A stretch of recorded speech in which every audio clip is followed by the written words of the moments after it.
Secretary of State, Ian Murray. Thank you very much, Mr Speaker. Can I take this opportunity to congratulate my new honourable friend for Rutherglen and Hamilton West, not only on his vast promotion and fast promotion to the shadow front bench, but also on his 20.4% swing from the SNP that brought him that by-election victory. Mr Speaker, the announcement to close the refinery at Grangemouth is a hammer blow. Too many communities are still living with the devastation from being left behind after coal mine closures in the 1980s. This must not be allowed to happen again. Grangemouth's owner is buying football clubs and investing in plants elsewhere, while the workers here lose out. And the Prime Minister has decided a culture war on the environment trumps getting the UK into the global green energy race by backing Labour's green energy superpower plans.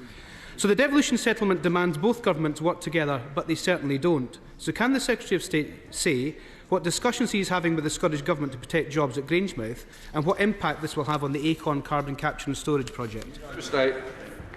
Well, Mr Speaker, first of all, it's a very worrying time for those whose jobs are at risk at the Grangemouth refinery. And so this morning, my fellow minister met with Neil Gray from the Scottish Government, and we also, Desna's Department of Energy Minister was present.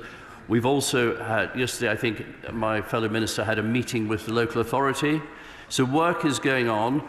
There is an irony, though, but the Scottish Government want to shut down oil and gas, and when this happens, suddenly people realise that it's actually about managing a transition and taking us gradually to net zero, but protecting people's livelihoods. On the point you make about Acorn and the Scottish cluster, I have spoken to the Chief Executive Storiga, who are basically pulling the project together. He tells me that the refinery closing actually has very little impact on their projects because they were at Grangemouth supplying the blue hydrogen to the refinery and others, and it was the emissions from making the blue hydrogen that was going back up to be put into the North Sea. So little impact.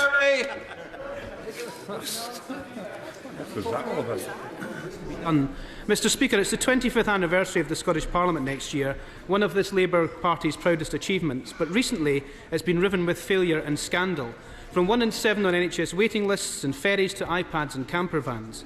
But much has been made as to the dual role of the government-appointed Lord Advocate, who sits in the Scottish Cabinet while presiding over prosecutions in Scotland. Can I ask the Secretary of State what discussions he has had with the Scottish Government on Anna Sarwar's idea to have the dual role of Scotland's top law officer split to maintain the separation of powers between the Government and the judiciary? Secretary of State. Well, Mr Speaker, as my honourable gentleman will know, the Director of Public Prosecutions in England is appointed by a panel, and there is, therefore, it removes risk of perceived interference by government. Many of our learned friends have expressed their concern to me at the current structure in Scotland and the closeness between the judiciary and the government. And what I would say is that I find their concerns understandable, and I would also say that it's vitally important that the public perception is that the prosecution service is seen to be very, very independent from government.